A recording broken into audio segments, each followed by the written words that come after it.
White இன்ஜினியர்களுக்கு வணக்கம். நான் உங்கள் விஜய். இன்னைக்கு நம்ம வீடியோல இதை பத்தி பார்க்க போனா, நீலம் ப்ரொடக்ஷன்ஸ் இவங்களோட தயாரிப்புல நம்ம சுரேஷ் மாரி அவர்களுடைய டைரக்ஷன்ல ரிலீஸ் ஆயிருக்க படம் தாங்க ஜெய் பேபி. இந்த படத்தோட ரிவ்யூ தான் இன்னைக்கு நம்ம வீடியோல பார்க்க போறோம். இந்த படத்தோட ஒன்லைனை பத்தி சொன்னா, நம்ம ஊரேசி மேமுக்கு 5 பசங்க இருக்காங்க. அதுல 3 ஆண் பசங்க, 2 பெண் பசங்க. ஸோ இவங்க நம்ம ஊரேசி மேமை எப்படிலாம் பாத்துக்கிறாங்க, நம்ம ஊரேசி மேமை வந்து மனநிலை காப்பகத்தெல்லாம் கொண்டு போய் விடுறாங்க. ஸோ நம்ம ஊரேசி மேமுக்கு என்ன ஆச்சு, இதுல நம்ம மாறன் அவர்களுக்கும் சரி, நம்ம தினேஷ் அவர்களுக்கும் சரி ஒத்து போகாது. அப்படி உங்களுக்குள்ள என்ன மாதிரியான விஷயங்கள் நடந்தது? ஸோ நம்ம அதாவது நம்ம ஜெய் பேபின்ற நம்ம ஊரேசி மேம் வந்து திடீர்னு காணாம போயிடறாங்க.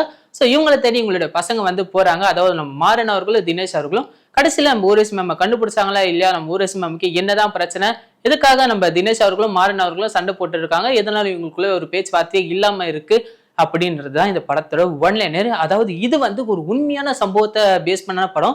நடந்த விஷயத்த இந்த படத்துல வந்து எடுத்திருக்காங்க. எந்த ஒரு படத்தையும் காப்பி அடிக்கல.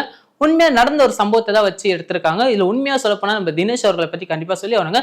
அதுல வந்து அந்த கேரக்டர் படியே இருக்கணும்னு சொல்லி அந்த பாடி வெயிட்ல ஏத்தி அந்த ரியல் கேரக்டரே கொண்டு வரதுக்கு முயற்சி பண்ணிருக்காங்க நம்ம தினேஷ் அவர்கள்.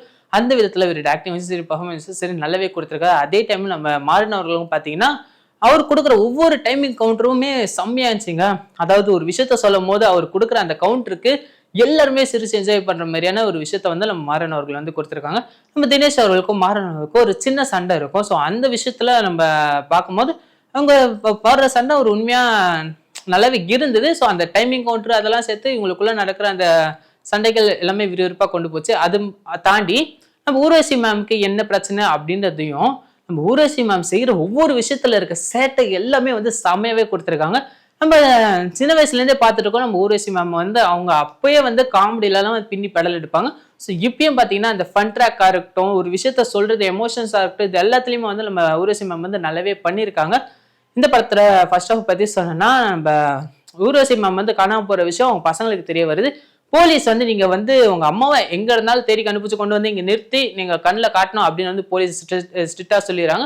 ஸோ அதனால நம்ம தினேஷ் அவர்களும் சரி, மாறன் அவர்களும் சரி, அவங்க அம்மாவை தேடி இந்த ஊரை விட்டு வேற இடத்துக்கு போறாங்க. ஸோ அங்க நடக்கிற சில விஷயங்களா இருக்கட்டும், அதுக்கப்புறம் நம்ம ஜெய் பேபியை தேடி போனா அந்த பசங்களுக்கு உதவி பண்ணதுக்கு ஒருத்தர் வராரு, அதாவது மிலிட்ரி ஆஃபீஸர்.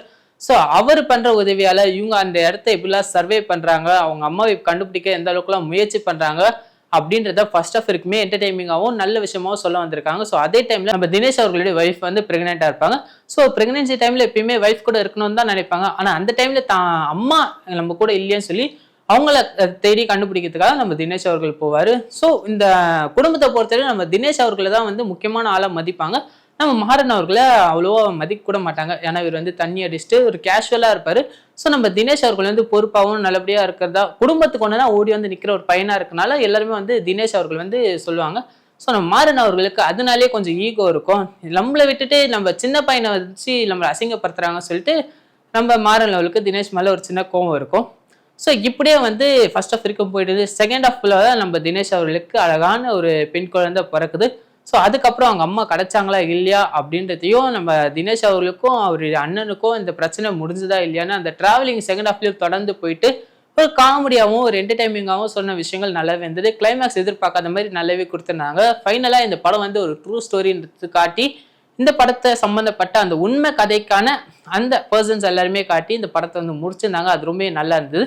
ஸோ நம்ம தினேஷ் அவர்கள் ஆசைப்பட்ட மாதிரி அவர்களுக்கு வந்து ஒரு பெண் குழந்தை பிறந்திருக்கு. நம்ம தினேஷ் அவர்களுக்கும் மாறன் அளவுக்கு என்ன சண்டை நடந்து நம்ம ஜெய் பேபி என்று அழைக்கப்படுற நம்ம ஊர்வசி மேம் வந்து கிடைச்சாங்களா இல்லையா அப்படின்றத கதையை வந்து கொண்டு போன விதமும் நல்லாவே இருந்துச்சு. அந்த ஃபன்னாக இருக்கட்டும், இல்லை சென்டிமெண்ட்டாக இருக்கட்டும், அது கொடுத்த விதமாக இருக்கட்டும், இது எல்லாமே வந்து இந்த படத்துக்கு சூட் ஆகி மக்களை உட்கார வச்சு பார்க்குற மாதிரி தான் கொடுத்துருக்காங்க. எந்த இடத்துலையுமே வந்து போர் அடிச்சு ஏந்து போயிடலாம் அப்படிலாம் தோணவே தோணாது. இந்த படம் முழுக்க முழுக்க வந்து கண்டிப்பா ஃபேமிலியோட உட்காந்து பாக்குற மாதிரி தான் இருக்கு. நீங்க என்ஜாய் பண்ணி பாப்பீங்க அப்படின்றது நான் இந்த படத்துக்கு வந்து கேரண்டி சொல்லுவேன். ஏன்னா ஒரு விஷயத்த கேரண்டியா சொல்றதுக்கு முன்னாடி 1000 வாட்டி யோசிக்க வேண்டியதா இருக்கு. ஸோ அதனால இந்த படத்துக்கு நான் ரெஃபர் பண்றதுல சந்தோஷப்பட. கண்டிப்பா இந்த படம் பார்க்க போனீங்கன்னா கண்டிப்பா அந்த டைம்ல நீங்க என்ஜாய் பண்ணி ஃபன் பண்ணுவீங்க.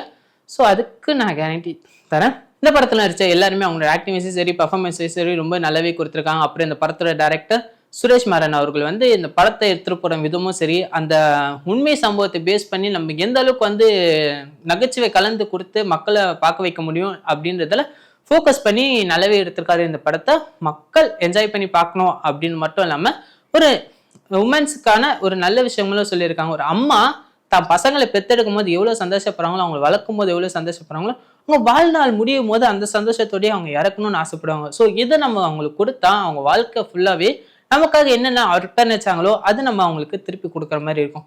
அம்மாவை கூட்டு போய் ஹோம்ல விட்டு நம்ம வந்து ஒய்ஃபோட சந்தோஷமா இருந்தா, எதிர்காலத்துல உங்க பையன் வந்து உங்களை ஹோம்ல விட்டு அவன் சந்தோஷமா இருக்கிறதா பார்ப்பனே தவிர உங்களை கூட வச்சு பார்த்துக்கணும்னு அவனுக்கு தோணாது. ஏன்னா எந்த வயசுல நீங்க அவன் மனசுல இதை விதைச்சிடுறீங்க. வயசானா உங்களை கூட்டு போய் ஹோம்ல விட்டுறணும் அப்படின்றத நீங்க விதைச்சிட்டீங்கன்னா நீங்க கடைசியில அங்கதான் இருப்பீங்க. ஸோ அதனால தான் பசங்களுக்கு என்ன சொல்றீங்க அப்படின்றத விட உங்க அம்மாவை நல்லபடியா பார்த்துட்டீங்கன்னா உங்க பசங்க உங்களை நல்லபடியா பார்த்துப்பாங்க. ஸோ இதை நீங்க சரியா புரிஞ்சுக்கிட்டா உங்க லைஃப் நல்லா இருக்கும் அப்படின்னு வந்து சொல்லியிருக்காங்க. அதாவது உமன்ஸ் டே அன்னைக்கு இந்த படம் வந்து ரிலீஸ் ஆகுதுன்றதுனால இந்த படம் இன்னும் ஸ்பெஷலு. ஸோ கண்டிப்பா இதை வந்து நீங்க ஃபேமிலியோட பார்ப்பீங்கன்னு நினைக்கிறேன். ஸோ இந்த படத்துல மியூசிக்கோ சரி, கேமரா ஒர்க்கிங் சரி, இல்லை எடிட்டிங்கா சரி, எந்த விதத்துலையும் இந்த படத்தை டிஸ்டர்ப் பண்ணாம அந்த ஃப்ளோவை நல்லாவே கொண்டு போய் இந்த படத்தை நல்லாவே கொடுத்துருக்காங்க. கண்டிப்பா இந்த படத்தை பார்த்தீங்கன்னா என்ஜாய் பண்ணி நகைச்சுவோட இருப்பீங்க அப்படின்னு நான் சொல்றேன். ஸோ கண்டிப்பா நீங்க ஃபேமிலியோட போய் என்ஜாய் பண்ணீங்கன்னு நினைக்கிறேன். இந்த படம் எப்படி இருக்கு அப்படின்னு வந்து நம்ம கமெண்ட் பாக்ஸ்ல கமெண்ட் பண்ணுங்க. இந்த வீடியோ உங்களுக்கு லைக் பண்ணி ஷேர் பண்ணுங்க, மறக்காம சப்ஸ்கிரைப் பண்ணுங்க, கூட பக்கத்துல பெல் ஐகானை பிரஸ் பண்ணுங்க.